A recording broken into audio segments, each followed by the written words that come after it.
Merci Franck pour nous accorder une interview avant le match de Tours samedi, là, le match retour. Avant de commencer peut-être un petit bilan de la phase aller, est-ce que tu serais d'accord pour nous revenir un peu sur ce match de Tours qui quand même a été un tournant de la saison, mais quand même comptablement a changé quelque chose. Enfin, on n'est pas rentré dans le top 4, on est même un petit peu distancé. Enfin, on ne pourra pas revenir sur Tours dès samedi en tout cas. Donc voilà, savoir comment tu avais vécu aussi ce match. Et puis voilà, comment tu analyses la physionomie du match où on a mené, on s'est fait revenir et on a réussi à réagir. Savoir toi comment tu as vécu ça du banc avec les joueurs. Je vais simplifier ça un petit peu. C'est un match qui était très égal entre deux équipes. Là. On voit qu'il y a le même niveau des deux côtés, chacun avec ses forces puis chacun avec ses faiblesses. D'ailleurs, c'est le cas, je crois sincèrement, d'un bon 10 équipes sur 13 qui ont à peu près le même niveau. Là. Je pense que la discipline nous a fait mal, si j'aurais résumé le match. Cette infériorité, je pense qu'on a manqué de discipline à des moments un peu clés. Puis je trouve que quand on avait du momentum, on prenait une mauvaise punition. Et là, on perdait le momentum. On réussissait à le récupérer, mais une autre punition nous la... Fait que je trouve qu'on a manqué de constance là-dessus. Là. On a payé le prix là-dessus. Par contre, c'est une nulle, hein? Faut pas oublier. À mes yeux, ça reste un match nul. Là. À partir du moment que le compte est égal, après ça, tu te bats pour un point extra. Et puis, là, ce coup-ci, c'est Tours qui est sorti vainqueur. Je pense pas qu'il y ait une équipe qui peut sortir de la patinoire et dire « Ah, on est complètement plus fort que l'autre » ou dire « Ah, ils sont complètement plus forts que nous ». C'est pas un match comme ça. Je pense qu'il y a une déception parce qu'on pouvait rejoindre le top 4. C'est ça. Ouais. Plus après, avec les gros matchs, les 4 prochains matchs, c'était une belle occasion. Devant. Mais si on retourne, il y a 4 matchs en arrière, avec toutes les blessures qu'on a eues, tous les paris de joueurs français qu'on a pris pour les faire jouer, puis qu'on regarde où est-ce qu'on est présentement, je pense qu'on n'est pas très loin de l'objectif qu'on avait. Il faut toujours prendre ça sur un ensemble de matchs. Hein. Oui, on vit le match de la journée avec ses émotions de cette journée-là, mais sur une période un peu plus longue, je trouve qu'on a quand même accompli beaucoup de choses. On a très bien progressé. Je crois que Ramon nous a fait des bons arrêts ce match-là, mais l'autre équipe aussi font des bons arrêts. On manque beaucoup de buts ouverts, nous, présentement, puis c'est ce qui nous fait mal. Tir au but, c'est la loterie. Et puis après, comme c'est ça qu'on dit, quand on tombe en tir au but à la fin du match, ça peut aller d'un côté comme de l'autre. Une semaine, c'est un, une semaine, c'est l'autre. Puis c'est la saison pour nous. Hein. Tous les matchs se décident par un but. Donc, je ne suis pas sorti déçu. Je trouvais que les joueurs avaient fait un bon effort. Je trouvais qu'on avait... je nous ai trouvés très, très fonceurs dans l'ambiance qu'il y avait. Je ne nous trouve pas craintifs. Il y a des matchs qu'on vient de l'arrière. Les équipes sont tellement serrées. Une décision d'officiel, qu'elle soit pour ou contre toi, peut avoir un impact, dépendant du moment dans le match.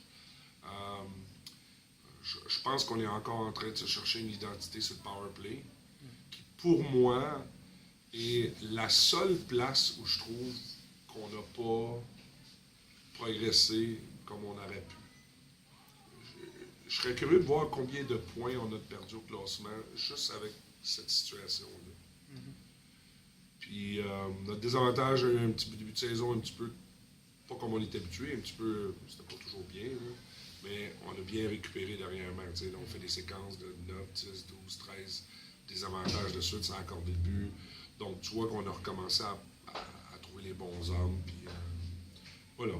Fait que non, ce match-là, je ne l'ai pas vu très... Négatif, quoi. Négatif, non, du tout. Il y avait un effort. Hein, peut-être un peu là. C'est un des points positifs, et je trouve que ça s'est retrouvé aussi sur le match de La Roche, c'est qu'on est mené et on revient à 15 secondes de la fin. Tout à fait. Ça, c'est on lâche rien jusqu'au bout du match. Ouais. Ça fait du bien pour nous. Parce que c'est pas quelque chose qu'on a vu souvent chez nous, ça. Fait que... puis, tu sais, c'est 4 Français en fin de match qui comptent le but. Ça, on n'en parle jamais. Hein. Mais moi, je trouve que c'est vraiment fabuleux. Là, que nous, à Neuilly, on peut vraiment dire qu'on a des joueurs français qui peuvent être mis en fin de match pour compter des buts. Et puis, Oui, c'est ça. On a vraiment progressé là-dessus. Là. On est une amalgame de joueurs de toutes les nationalités, mais on sent vraiment qu'on est une équipe. On a vraiment une belle esprit d'équipe, hein, je te dirais aussi. Cette année, là, il y a une entente fabuleuse entre les joueurs. Puis, ça, c'est bien. Ok. Oui, donc sur la phase aller, après une bonne préparation, peut-être un début un peu difficile, mais c'est quoi ton regard sur cette phase aller, ce bilan? Est-ce que l'objectif du club, c'est top 4, moins, enfin juste les playoffs, ou c'est encore plus? Ouais. Est-ce que tu peux nous Ouais, dire si je ne me trompe pas, les premiers ils ont 29 points. Mulhouse et Briançon sont à égalité. Mulhouse et Briançon, ouais, sont en tête. Ils sont à Je crois que 29, ça doit être là. ça. Ouais. Donc, nous, on est à 22, 23. C'est ça, 22. 22. 6 points, 2 victoires. Oui. C'est pas beaucoup, hein? Alors, je peux pas être déçu de notre première moitié. Je suis comme tout coach là, qui veut gagner tous ses matchs, là, puis qu'on peut trouver une raison à toutes les défaites, mais c'est pas le cas. Tu as perdu le match que tu as perdu, puis tu as gagné les matchs que tu as gagnés. C'est à nous de construire avec ces résultats-là, de mieux connaître nos adversaires avant chaque match maintenant, puis de mettre les bons systèmes, puis appliquer les bonnes choses sur la glace. Puis, un autre point, je pense qu'on est à la recherche un peu de synchronisation. Je trouve qu'on manque de synchronisation un peu sur la glace. Ça, c'était une bonne bataille des 12 premiers matchs. Là. Même dans les pratiques, là, on essaie d'aller chez les automatismes, mais on a eu tellement de blessures qu'on est continuellement en train de changer nos blocs, nos structures. Et puis ça, ben, il y a un prêt à payer pour ça. C'est que sur la glace, ça va être moins beau un petit peu. Ça va être moins esthétique comme jeu. Mais pas parce que les gars veulent pas. C'est vraiment juste parce que quand ça fait 14 matchs, tu joues avec un joueur, puis tu fais une passe en arrière, ben, tu sais que ton coéquipier est là. Ou là, tu l'essayes, tu penses qu'il est là, mais lui, il pense à autre chose. Donc, ça ne fonctionne pas. Mais c'est ça, je pense que c'est une bonne phase à aller pour nous. Habituellement, les 6-7 premiers matchs, c'est toujours compliqué. Là, on en a eu 2. Puis alors, le deuxième, on l'a perdu, là, mais d'après moi, on a eu 1. Puis le 1, la défaite chez nous contre Nantes, c'est pas une défaite comme les autres années, là, où on serait fait sortir 4-0, 4-1, tu sais.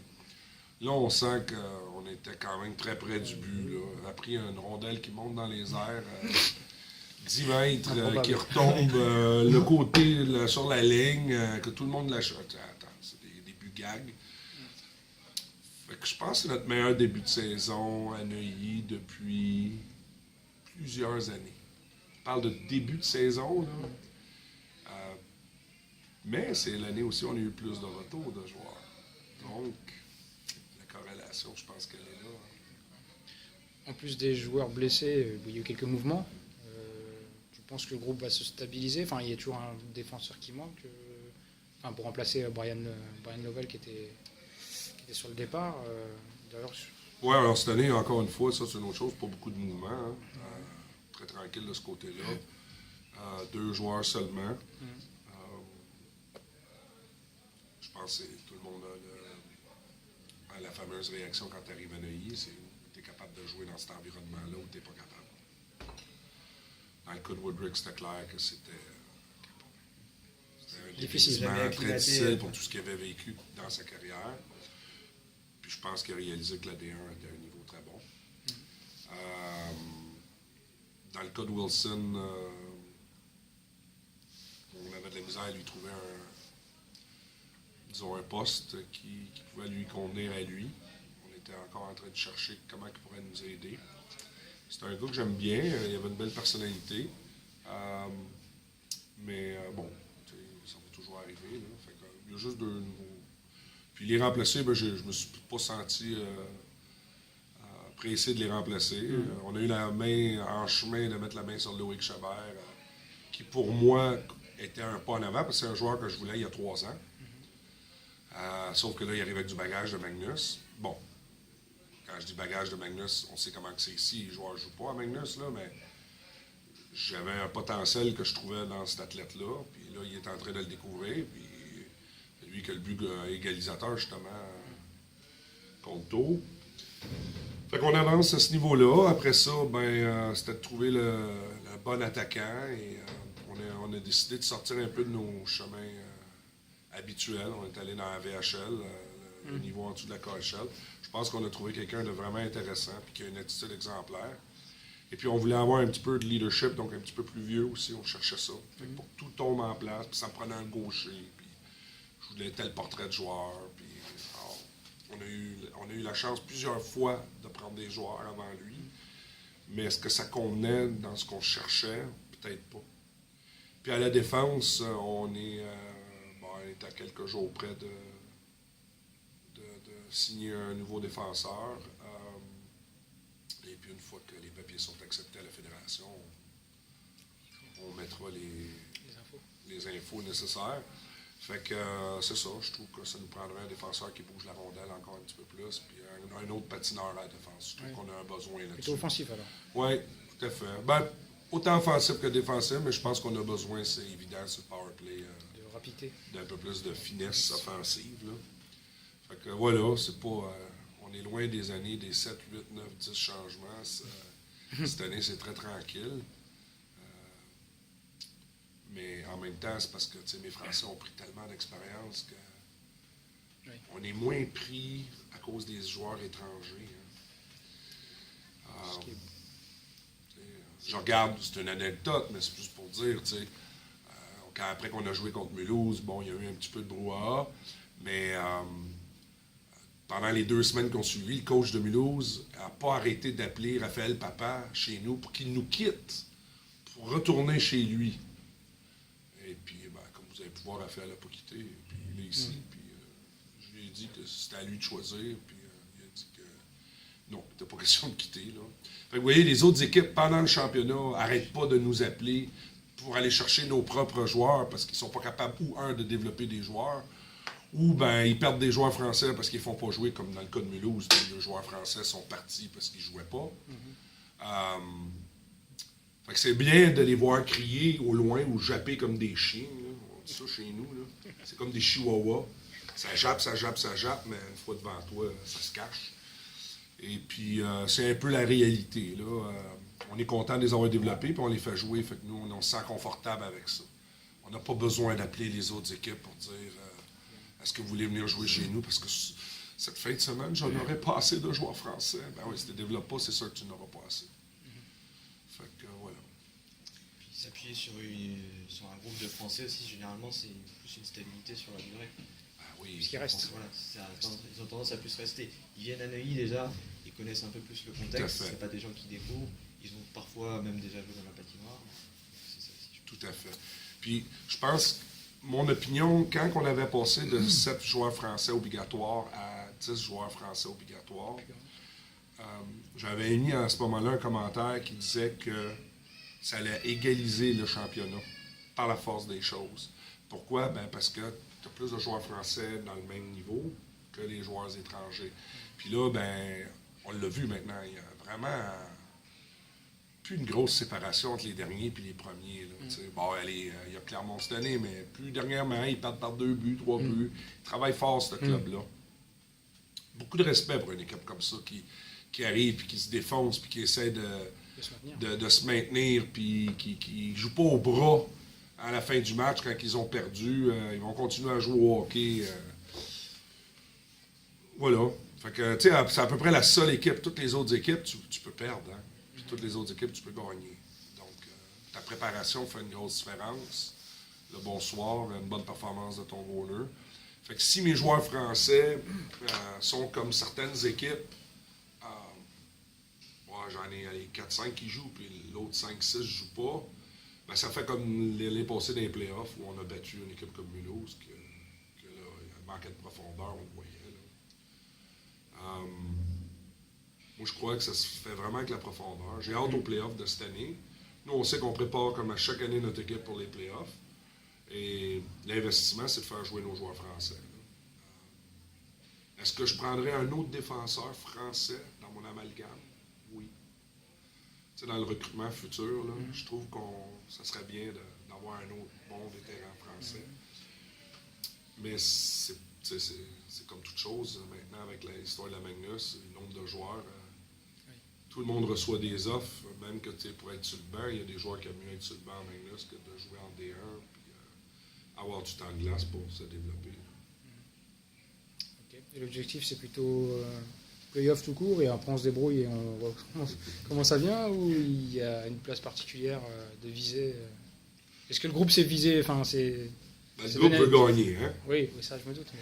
Tu vas dans le vestiaire, ils ne diront pas de faire les playoffs, hein? Ils vont parler de gagner le championnat. Par contre, on sait qu'il nous manque un défenseur, puis on sait qu'il va falloir que le nombre de blessures diminue rendu au bon moment. Puis je pense, tout le monde dit, la priorité c'est de faire les playoffs, là, mais top 4, c'est quand même j'espère que c'est de faire les playoffs. Là, mais c'est tellement serré aussi que malheureusement, tu es obligé de penser à ça. Top 4, l'avantage de la glace, quand même. Je sais même plus. Ça vaut ce que ça vaut, l'avantage de la glace. Ça fait 2 fois qu'on fait le coup en 3 ans, nous, à l'extérieur, sur l'avantage de la glace. 4 fois avec Brest l'année qu'on a gagné. Alors, tu vois, regarde, je commence à tomber dans une série de 2-3, le premier match est à l'extérieur. Il n'y a pas d'avantage de la glace. C'est pour ça que je ne crois pas à une différence entre 3, 4, 5, 6. Une série de 5, ça entre 7 et 8, 1 et 2... compliqué. Mais entre 3, 4, 5, 6, je trouve pas qu'il y a une assez grosse différence entre les équipes. Puis alors, quel arbitrage tu vas avoir ce soir-là? Dans quel état ton équipe elle est? Et est-ce que ton gardien te donne la performance que tu as besoin au moment crucial? Puis vu que les matchs sont un après l'autre, là, nous qui jouons à 4 blocs, ben là, on peut devenir avantagé rendu là. Parce qu'on peut assumer plusieurs matchs de suite. D'ailleurs, c'est ce qui nous a aidé l'année passée. Ou les équipes qui fonctionnent à 3 blocs, là, ou 2 blocs, là. Moi, je pense que les playoffs, ça peut être plus compliqué à ce moment-là. C'est une idée, hein? Peut-être que je me trompe, là. Mais c'est le feeling que j'aurais. Fait que il y a des matchs, je sais qu'on aurait pu gagner si j'aurais coaché un peu différemment. Mais à quel coût d'avoir pas développé mes joueurs français, je trouvais pas que ça le valait. Je veux que mon équipe apprenne à gagner à 4 blocs. Et puis, si on a 3 blocs parce qu'on a 6 blessés, comme c'était le cas, ainsi soit-il. Mais quand on a 4 blocs, il faut que nos 4 blocs jouent. Je dis n'importe quoi, là, mais on essaie vraiment de dire aux joueurs que les 4 blocs, d'arrêter de penser cette vieille méthode, premier bloc, deuxième bloc. Chez nous, on parle de 4 blocs. Point. Soit sur un des blocs, et après ça, pendant la première période, tu te bats pour être sur le bon bloc, puis en deuxième période, ainsi de suite. Comme ça, si on est dans les 10 dernières minutes de jeu, voilà. Mais si on regarde notre match à Tours, on a eu une punition en overtime, c'était Raphaël Papak et Jacquier qui étaient sur la glace, là, comme mes 2 avants, avec un étranger à la défense. Sloupski jouait aux 2 chiffres en supplémentaire, parce qu'il a un patinage incroyable, puis il a une forme physique incroyable.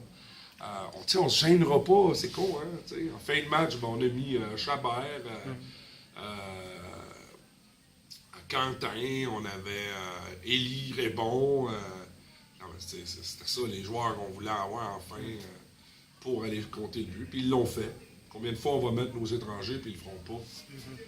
Fait que c'est ça. C'est pour ça que je veux pas qu'on parle de premiers 2 ans. Nous, on a 4 lignes. Même là, on se retrouve maintenant dans une situation qu'on sait qu'on est plus 2. Donc, on a presque 5 blocs. Alors, les joueurs se battent toute la semaine pour être habillés le samedi. Il n'est pas question de les mettre sur le banc. S'ils ont mérité de jouer, joue. Ah ouais, mon garçon, tu peux aider l'équipe, faire avancer l'équipe. On veut garder cette mentalité-là. Je pense que ça se ressent. Quand on gagne, on sent vraiment que toute l'équipe est heureuse. Puis quand on perd, on sent vraiment que tout le monde est solidaire. Tu sens pas la moitié de l'équipe partir d'un côté puis l'autre moitié de l'autre. On est très solidaires. Ok.